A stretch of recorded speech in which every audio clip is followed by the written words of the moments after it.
Bueno, ahora, hermanos, vamos a entrar a una clase que tiene que ver con la formación del canon bíblico de estos 27 libros.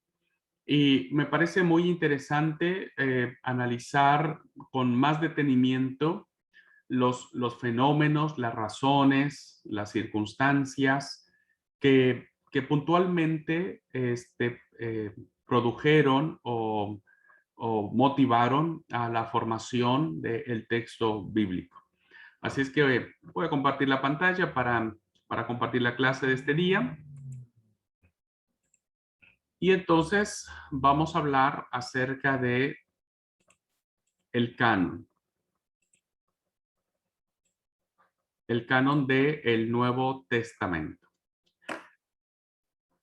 Vamos a poder, a diferencia del Antiguo Testamento, porque evidentemente fueron muchos siglos para su conformación, me parece que vamos a poder mirar ahora de manera más puntual las razones, circunstancias o hechos que provocaron la conformación de toda esta literatura que nosotros ahora tenemos y poder acercarnos un poquitito a, a adentrarnos al corazón de estas comunidades cristianas y cómo empezaron a unirse en torno, primero, a- en torno a la fe de Jesús, ¿no? De manera oral, este, de lo que se iba diciendo de boca en boca, pero después que estas comunidades cristianas se unen en torno a los escritos que se van produciendo, que hablan sobre esta fe en Jesús y que me parece que es muy interesante poder analizar algunos fenómenos o efectos que se suscitaron para la conformación de los 27 libros del Nuevo Testamento. Entonces decimos, iniciamos como punto de partida. Vamos a partir eh, de esta premisa. La iglesia en su momento, cuando empieza a formarse, si es que hablamos de una iglesia, ¿no? Empieza a formarse sin un canon propio. No había un canon, no había. Ahora nosotros tenemos, ¿no? Nuestra Biblia y la tenemos y en un libro como están encerrados los dos, encerrados o están escritos los dos testamentos, ¿no? Pero en ese tiempo no.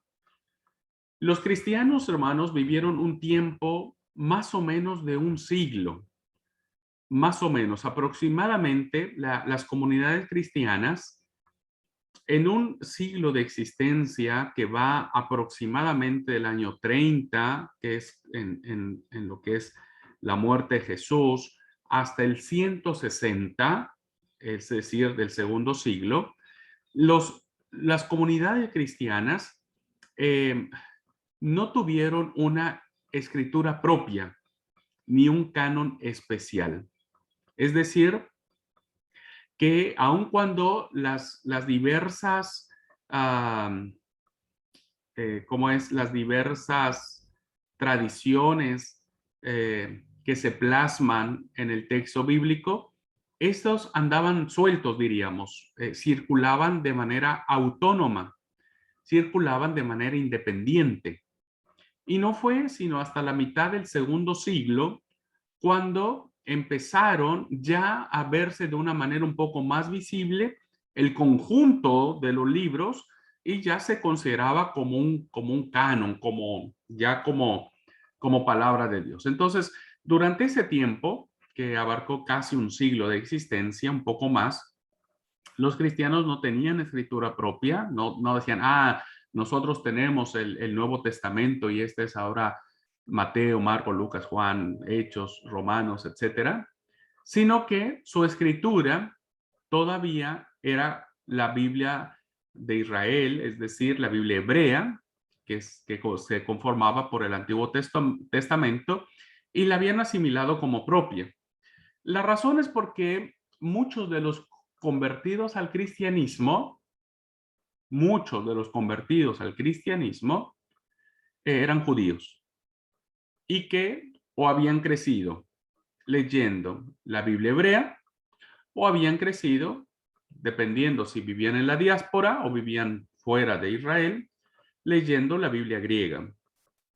Pero lo único que conocían en ese tiempo era la Biblia hebrea y la Septuaginta en su versión griega, ¿no?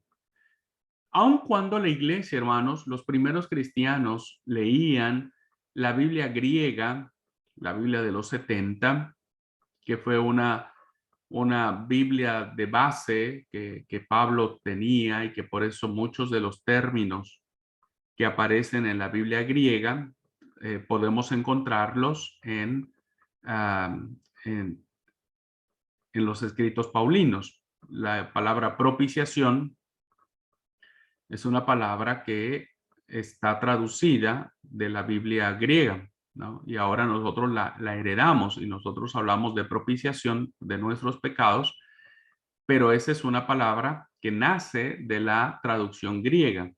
Entonces, aun cuando los primeros cristianos tenían bajo su aprecio y bajo su inspiración y bajo su norma de conducta, la Biblia hebrea, sí, la Biblia hebrea traducida al griego, nunca rechazaron la Biblia hebrea, nunca, o sea, era muy considerada las dos versiones, diríamos, pero eh, los inicios que tuvo la iglesia, ¿no? No tenían ya un canon formado, sino hasta después de la segunda mitad del segundo siglo. Entonces partimos considerando que la iglesia no tenía un canon propio. Cuando hablamos de una escritura propia, decimos, hermanos, que en un momento dado, principalmente el efecto mayor que provocó, ¿no es cierto? No quiere decir que haya sido exactamente en ese tiempo, en el año 70, tras la caída del Templo de Jerusalén, a medida que crecía su identidad dentro o a partir del judaísmo, porque insisto, hermanos, recuerden que hubo muchos judíos, muchos, la mayoría, fíjense, cuando Pedro predica, dice que 3,000 se convirtieron. Todos ellos eran judíos piadosos que habían subido a Jerusalén a adorar. Ah, seguían conservando su propia identidad, diríamos. O sea, era muy difícil para ellos separarse, ¿no? de algunas cosas. Sin embargo, abrazan la fe cristiana, abrazan el postulado de que Jesús es el Mesías. Y entonces, a partir de esa identidad o dentro de lo que ellos existían como judíos, la iglesia cristiana que estaba conformada por dos grandes grupos, no los voy a confundir mucho, pero había dos grandes grupos, los judíos cristianos y los helénicos cristianos o los paganos cristianos. Judíos cristianos son aquellos que siendo judíos se convirtieron al cristianismo y todos el resto, ¿no? Eran paganos, diríamos, en nuestra forma de identificarlos y que se convirtieron a Cristo. Entonces, los cristianos fueron creando, o tal vez la palabra más apropiada sea descubriendo, sus propias escrituras.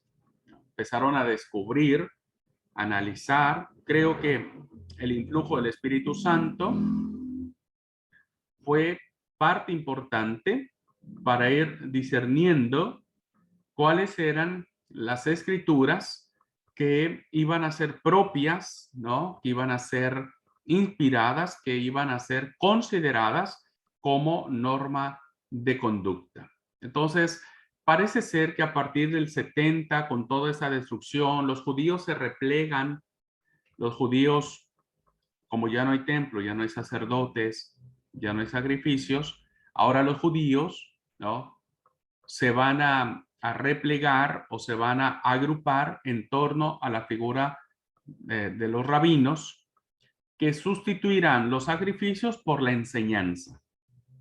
Entonces, habrá grandes escuelas rabínicas, ¿no? Ya las había de antemano, pero ahora irán creciendo de una manera más independiente, ¿no? Ya no a la sombra del templo, sino que lo irán haciendo de otra, de otra manera, ¿no? Entonces, los cristianos toman su propio rumbo también. Y entonces dicen, bueno, nosotros tenemos que ir descubriendo o elaborando nuestra propia escritura, a lo que más tarde se conocería o se llamaría el Nuevo Testamento, que vendría a ser, hermanos, una interpretación muy interesante de la iglesia cristiana como la continuación del pacto antiguo, ¿no? Y mirarán en la persona de Jesús la experiencia de el Mesías anunciado por los profetas, y que eso provocará en gran medida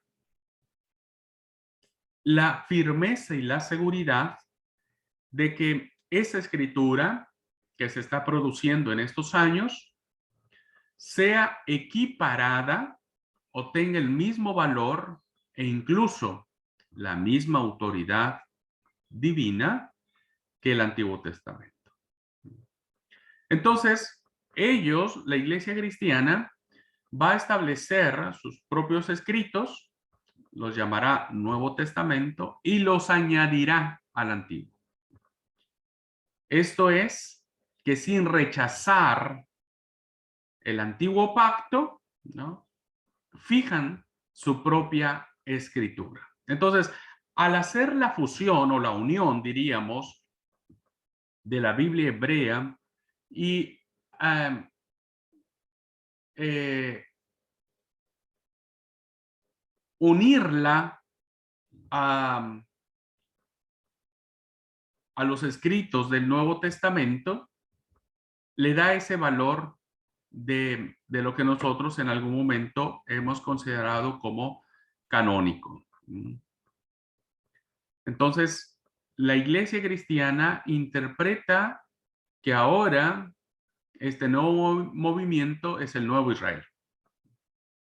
Es la iglesia donde, según el Evangelio de Mateo,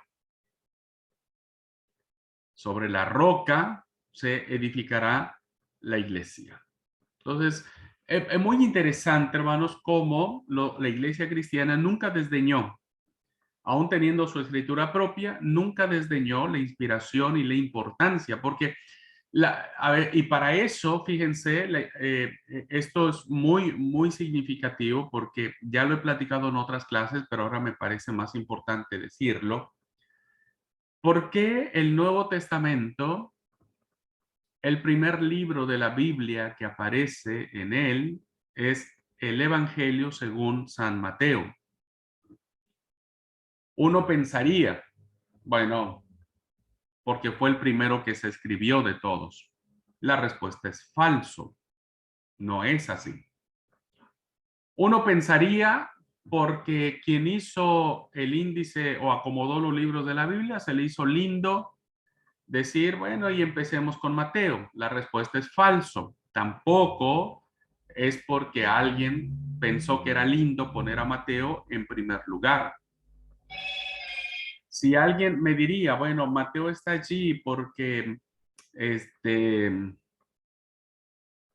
porque había que poner a alguien, algún libro, podríamos haber empezado colocando Hechos de los Apóstoles o no sé, Timoteo, Tito, y la respuesta es falso, tampoco es así. La respuesta, hermanos, es que Mateo se constituye como un puente teológico que une al Antiguo Testamento con el Nuevo Testamento. Mateo es colocado no por ser el primer evangelio escrito, ni siquiera es el primer escrito del Nuevo Testamento escrito. Es colocado porque Mateo, en su teología, en su interpretación, va a explicar a su comunidad, y la comunidad a la que está dirigido el Evangelio de Mateo es una comunidad eminentemente judeocristiana, eminentemente.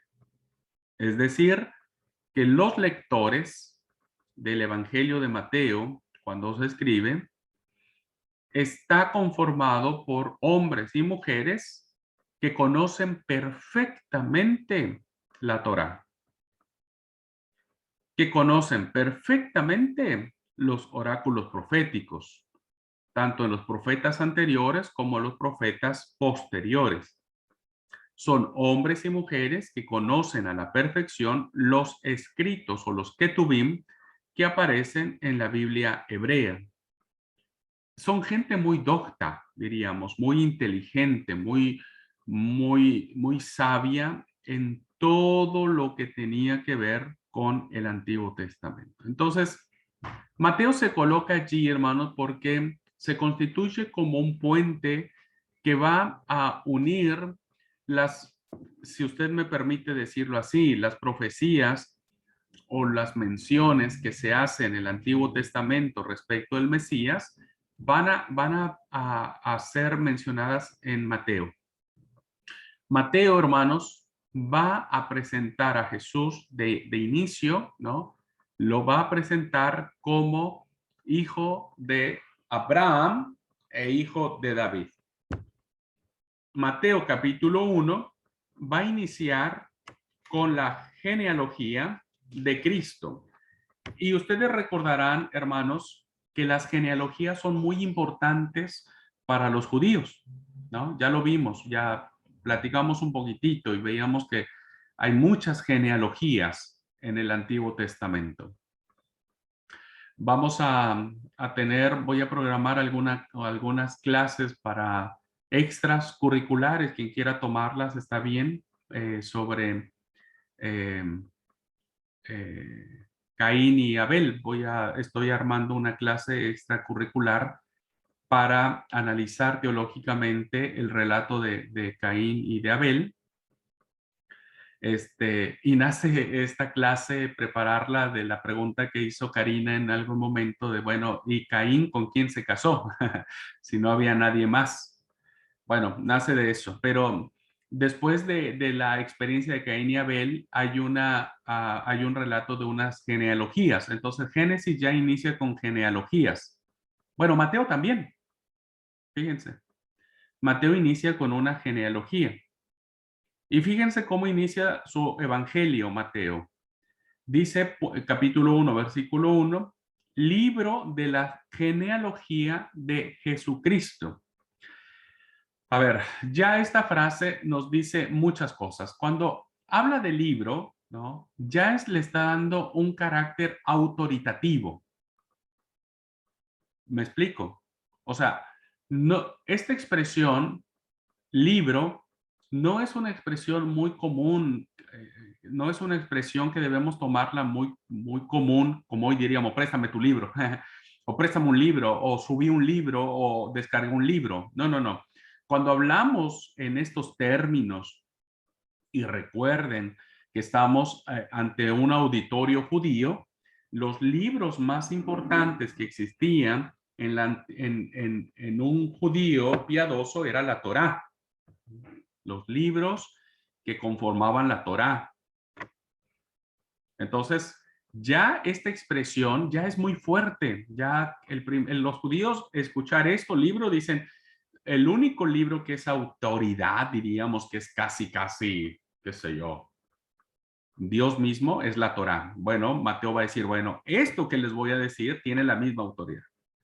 Luego habla de la genealogía, ¿no? Y la genealogía se remite mucho a esta identidad que Israel, durante toda su experiencia, ¿no? Israel durante toda su experiencia experimentó. Ellos dejaron en sus textos, eh, dejaron asentados los datos de sus familias porque ellos creían importante conocer de dónde eran, de quién eran, ¿no? Sus raíces, su identidad, su nacionalismo. Entonces, cuando Mateo inicia, fíjense, estoy solamente leyendo las primeras tres frases, ¿no? Y ya las primeras tres frases ya tienen un peso profundo.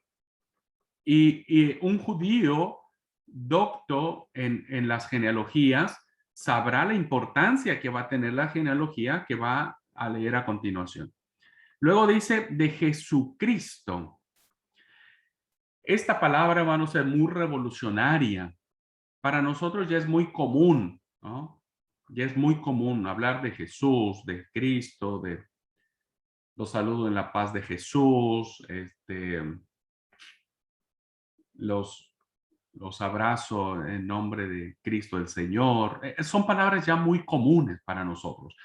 Parece ser que ya no nos dicen nada, ¿no? Hablar de Jesús, de Cristo, algo así. Pero para un judío no. Para un judío es aguas con esto, porque es una palabra compuesta. ¿No? Es una palabra compuesta que tiene dos grandes significados, ¿no? Uno de ellos vendrá revelado versículos después, porque Jesucristo es Jesús y Cristo. Y Jesús significa el Salvador, el que va a salvar. Este hecho, hermanos, no lo voy a tocar ahora, lo voy a desarrollar cuando entremos ya de lleno a cada libro. El concepto de Salvador tendrá una connotación no solo política. Por eso es que los discípulos, hermanos, cuando siguieron a Jesús, entendieron que al ser el Salvador, lo previeron o lo entendieron de manera política. Y claro, nos va a venir a salvar de quién estaba gobernando en ese momento sobre Palestina, Roma. Entonces, por eso es que ellos decían, vamos a seguir a Jesús porque Él va a salvarnos, ¿no? Va a liberarnos, va a ser un, un personaje político y militar que va a pelear contra los soldados romanos. Sin embargo, los evangelios y las cartas paulinas mencionarán otro sentido de la salvación. Pero ya desde ahí, viste, empiezan los judíos a interpretar que el que iba a venir a salvar a Israel de la potencia que los tenía subyugados, era el Mesías. Y entonces, la otra palabra que utiliza Mateo para referirse es Cristo, Mesías. Y el Mesías, hermano, significa el ungido de Jehová, que era la figura esperada, la figura trazada por los grandes profetas, como el profeta Isaías, Malaquías, ¿no? Jeremías un poco, ¿no? Va a hablar sobre el Mesías. Y entonces lo que va a decir Mateo en su primer versículo es que este niñito que después vamos a mirar, este bebecito indefenso, este bebecito que nace en condiciones muy difíciles, este bebecito, ¿no? Indefenso, débil, no tiene pinta de ser un gran guerrero, sino más bien tiene pinta de ser un bebé frágil, que tal vez llora mucho por las noches y que no deja dormir a su pobre mamá, es el Mesías. Ya eso para un judío piadoso es muy difícil. Y después, hermanos, hay dos expresiones muy interesantes que unen, estoy diciendo por qué Mateo, hermano, y no voy a explicar todo el Evangelio de Mateo, pero por qué Mateo está como primer lugar y por qué las comunidades cristianas, ¿no? Aún teniendo sus propias escrituras, nunca desdeñaron las escrituras antiguas sino todo lo contrario. Las pusieron a la par y justificaron por qué creían eso. Y Mateo está contribuyendo a eso. Y Mateo está diciendo que Jesucristo, el Salvador, el ungido, el Mesías, ¿no? Era hijo de David, fíjense, la promesa que había desde la antigüedad por parte de Dios y que fue una tradición muy arraigada en el pensamiento judío, es cuando Natán le dice a David que de su descendencia saldría, ¿no? La esperanza, la salvación. Y entonces se arma la línea mesiánica a partir de David. Por eso todos los reyes que aparecen en el reino del sur son descendientes de David. Porque es el pueblo judío va a formarse a partir de esta experiencia de que David es quien nazca o quien venga de la línea davídica, será el Mesías. Entonces, fíjense, lo ubica como hijo de David, o sea, ya desde ahí dices, wow, está haciendo una clara relación entre esta promesa mesiánica que iba a venir de la línea davídica y además lo presenta como hijo nada más y nada menos que el hijo de Abraham. Y ustedes recuerden, hermanos, que Abraham es una parte muy importante, el patriarca, porque es el fundador, diríamos, o es el iniciador de todo este pueblo. En ti serán benditas todas las naciones de la tierra.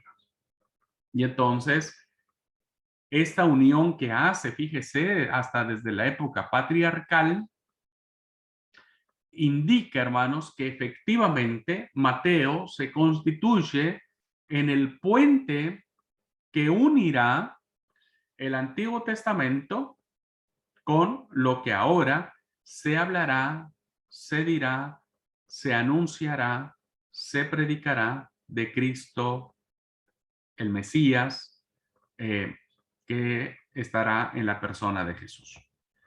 Bien, entonces era para comentárselo, tener una idea por qué los judíos, las comunidades cristianas no rechazaron el Antiguo Testamento. Y no lo rechazan porque evidentemente ven en la persona de Jesús el cumplimiento de los grandes temas mesiánicos que aparecen en el Antiguo Testamento. Bueno, luego vamos a ver cuáles eran los primeros textos cristianos que empezaron a circular, que empezaron ¿cómo es? A elaborarse, a producirse. ¿Cuáles fueron los primeros? Los primeros textos se fueron recopilando como una especie de canon implícito, es decir, no estaban unidos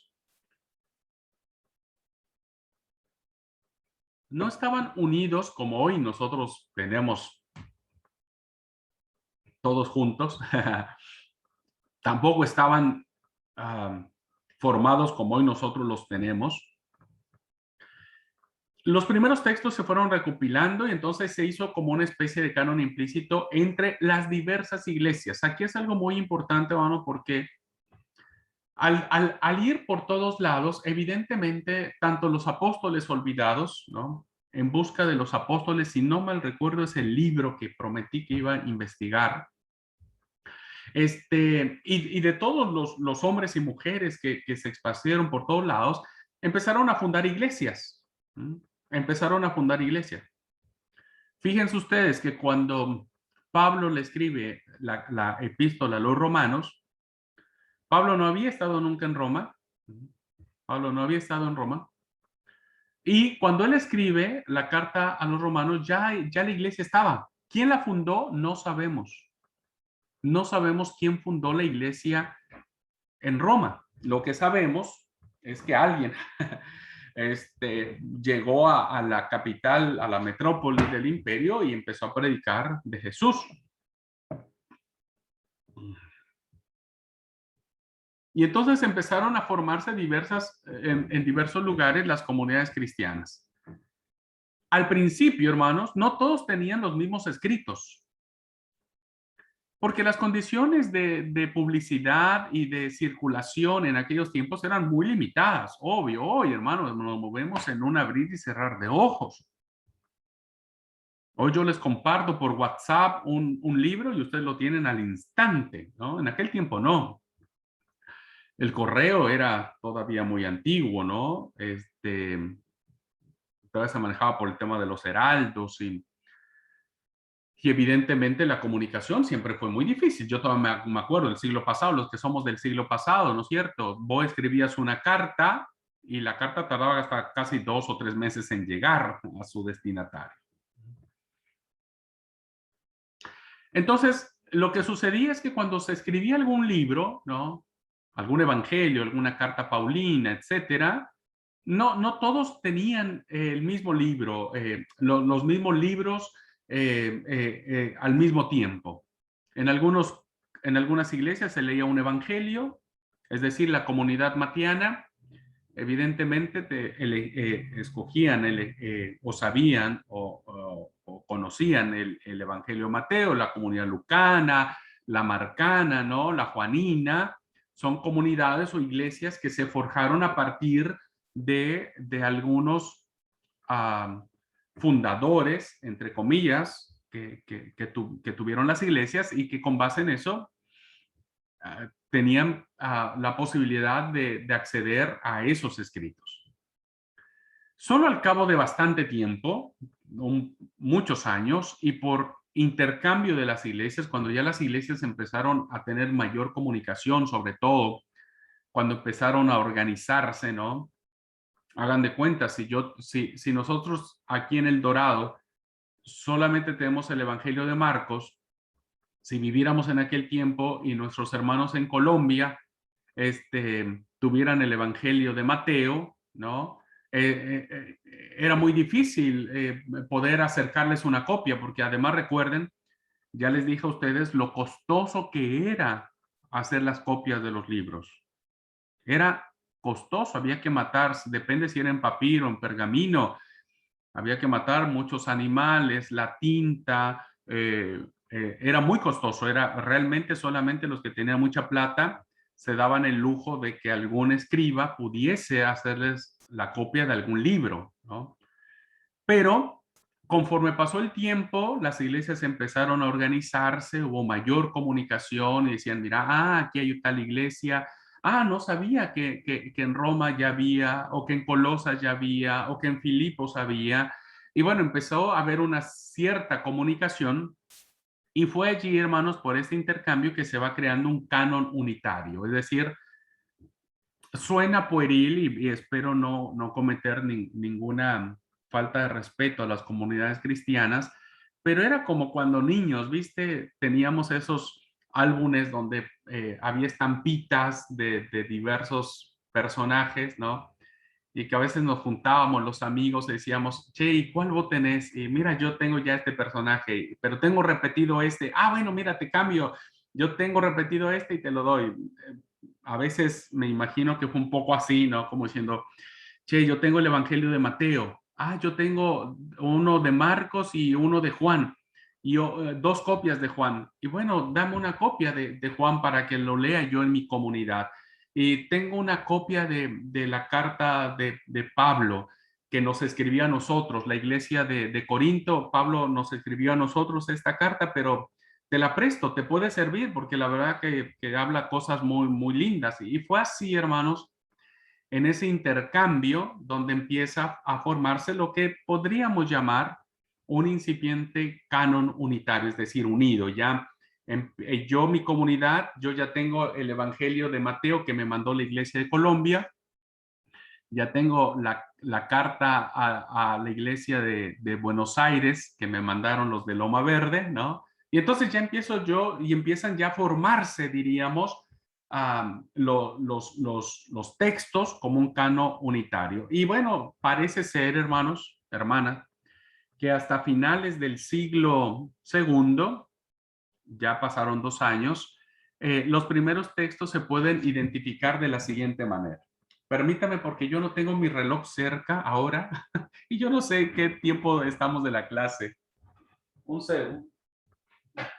Ok, ya está. Traje el celular. Por lo regular siempre tengo mi reloj cerca, pero la pila ya le anda fallando, entonces por eso ya no lo ocupo tanto, pero ya puse el celular. Tenemos algunos minutitos todavía. Entonces, cuando ya a finales del siglo segundo empieza ya como que a tener la mayoría de los textos o de los escritos, estos se pueden identificar de 3 maneras. El primer grupo que tenemos se le llaman los textos de la tradición de Jesús. Así se le conoce porque se cree que hubo o circuló textos sobre Jesús. Como ustedes bien saben, ¿no? Jesús no escribió ningún documento. ¿Por qué? No sabemos. No sabemos. Al menos no tenemos ningún escrito. Al menos no hay una inferencia en ningún escrito canónico que nos haga suponer que Jesús escribió algo. No lo hay. Dicen que lo único que Jesús escribió fue lo que escribió en la tierra cuando la mujer adúltera la llevaron para condenar. Algunos piensan que ni siquiera escribió algo, que hizo algunos garabatos en el piso nada más como para hacer una pausa de suspenso. Pero lo que sí se sabe es que al parecer empezaron a circular algunos documentos muy pequeños, diríamos, y que tenían que ver con Jesús, ¿no? Uno de ellos tiene que ver con el relato de la pasión. Es muy probable, hermanos, que este relato de la pasión, que les dije, la experiencia pascual, fue el hecho más significativo que quedó grabado en el imaginario colectivo, es decir, que fue lo que más les chocó o les quedó en la mente, y parece ser que circuló en los primeros años después de que Jesús ascendió a los cielos un documento sobre esto que alguien relató. Y al parecer, Marcos, ¿no? Marcos, el primer evangelista, conoce de este documento y lo agrega a su evangelio. Este documento no se conserva más, no hay ninguna situación. El otro documento es el documento Q, que ya les había platicado, que se le ha dado por nombre Q porque es la palabra alemana Quelle, que significa fuente. En este documento, ya vamos a hablar mucho más sobre él cuando ya lleguemos a evangelios sinópticos, pero el documento Q tiene que ver un documento en donde alguien o varios, ¿no? Escribieron las palabras de Jesús, los dichos de Jesús. Y entonces, estamos casi seguros, hermanos, y digo casi porque vamos a mirar en algún momento, eh, a ver cómo explicarlo.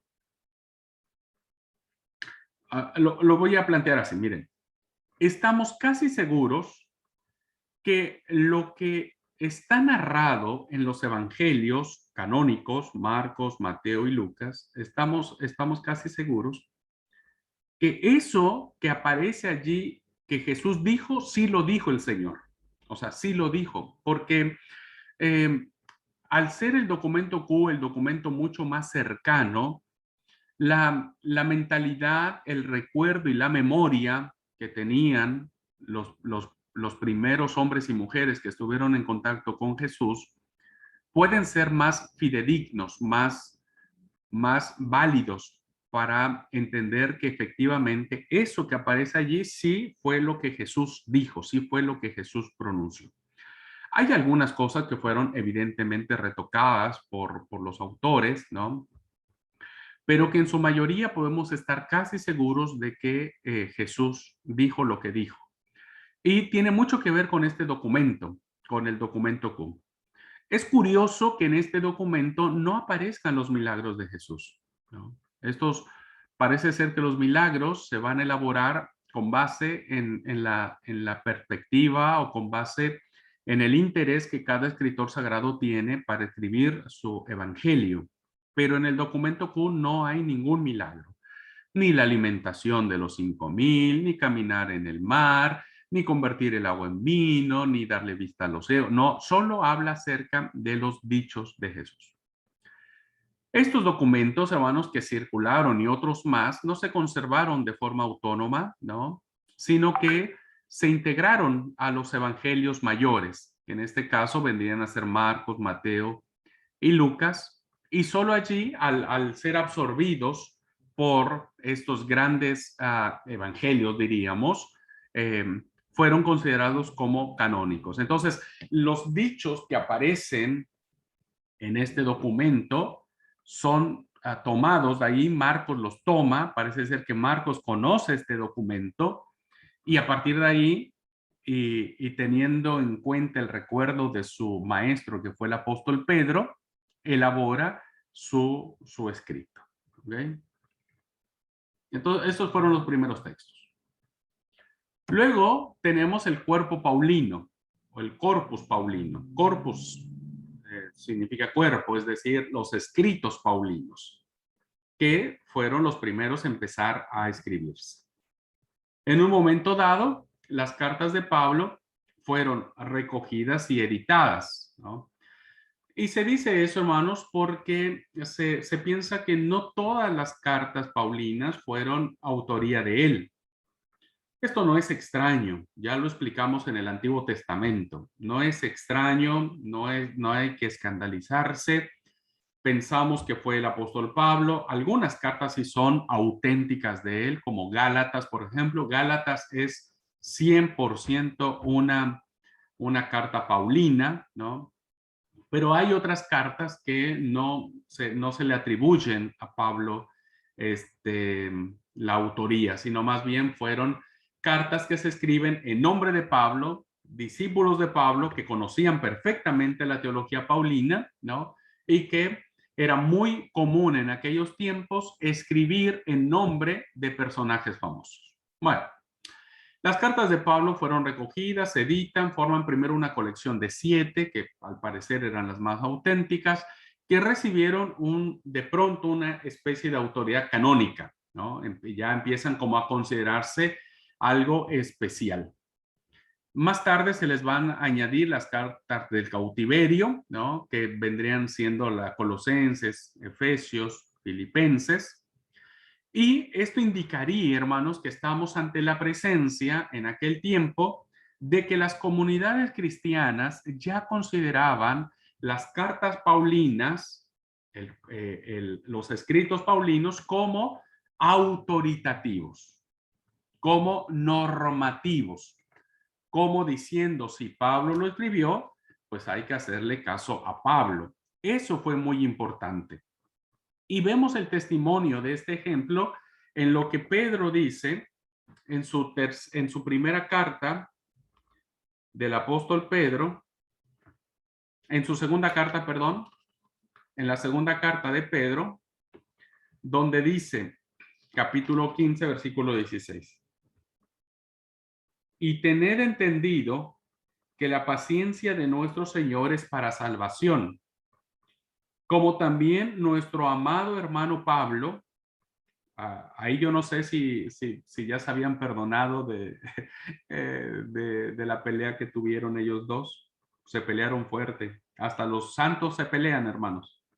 Pero bueno, acá no sé si quería quedar bien Pedro, pero dijo nuestro amado hermano Pablo, según la sabiduría que le ha sido dada, os ha escrito cartas paulinas, corpus paulino, casi en todas sus epístolas, hablando en ellas de estas cosas, entre las cuales hay algunas difíciles de entender, las cuales los indoctos o inconstantes tuercen, como también las otras escrituras para su propia perdición. Bueno, acá hay dos datos interesantes. Primero, que ya se le estaba dando al cuerpo paulino, a las cartas paulinas, la autoridad. Y al ser autoritativos, los convertía en canónicos. Pero también hay otras escrituras. ¿Se dan cuenta? Dijo el texto, como también las otras escrituras, que es muy probable que eran los evangelios que ya circulaban, empezaban a circular en aquel tiempo, ¿no? Y eso, esta referencia que hace la carta de Pedro, nos da a entender que ya de esa manera empezó a formarse el canon del Nuevo Testamento. Y tenemos en este caso los evangelios, que serían los tres documentos que tendríamos. Marcos y los evangelios posteriores, Mateo y Lucas. Y se dice, hermanos, por los estudiosos, que quizá el primer texto reconocido como autoridad normativa en algunas iglesias fue el Evangelio de Marcos, porque Marcos va a recordar al fundador en la etapa de la persecución, en la etapa en donde la iglesia empezaba a flaquear, necesitaban un documento donde recordasen lo que Jesús había dicho. Entonces es muy probable que Marcos haya sido el primer documento aceptado sin objeción dentro de las comunidades cristianas. Tan es así, hermanos, que Mateo y Lucas van a tomar a Marcos como base canónica para elaborar sus propios escritos. Ya vamos a ver cuando hablemos de estos evangelios cuánto cuánto Mateo toma de Marcos, cuánto Lucas toma de Marcos, y va a ser muy importante el evangelio de Marcos para los siguientes evangelios. Por otra parte, también Mateo y Lucas van a aparecer ya en su momento, años después de que se escribe Marcos, como textos con vocación canónica. Es decir, estos dos evangelios también van a ser aceptados por la comunidad porque, como vamos a ver en la siguiente clase, el criterio que utilizaban estos textos es que hablaban sobre la experiencia pascual, ¿no? Y eso era muy importante para las iglesias cristianas, para la iglesia primitiva, ¿no es cierto? Entonces, tanto Mateo y Lucas ofrecen una interpretación normativa de Jesús. Ofrecen una perspectiva muy interesante, no diferente, no contradictoria, esa es la palabra, no contradictoria, pero sí diferente de lo que Jesús significaba. Entonces, los evangelios ya empiezan a tomar también su propio valor, su propia fuerza, y se convierten finalmente en palabra de Dios. Bueno, esto lo vamos a ver mañana. Y entonces, hasta aquí vamos a dejar la clase de este día. Tenemos un minutito para alguna pregunta, para alguna duda, para algún comentario que quieran hacer de lo que hemos visto hasta ahorita. Si va quedando claro.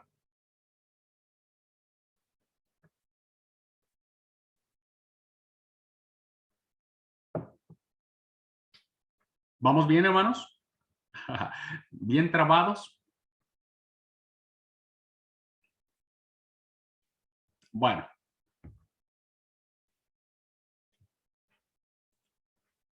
Espero es que es mucha información por eso.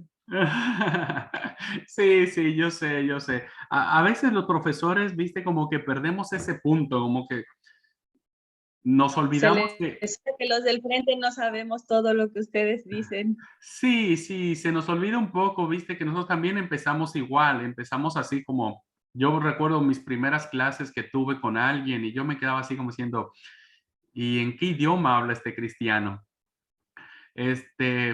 Pero ya después, ya, cuando ustedes sean profesores ya del seminario, nos van a entender. Nos van a entender a los profesores. Una pregunta, Abraham. Sí, ¿Vamos a tener alguna actividad en el fin de semana en la plataforma o por ahora no hay? este fin de semana no. Realmente empieza el primer examen en la próxima semana. Profe, Mande. me- mejor porque así puedo pegarle una repasada a todo lo que nos dio estos días. Sí, sí, sí, hasta donde yo recuerdo no tenemos una actividad.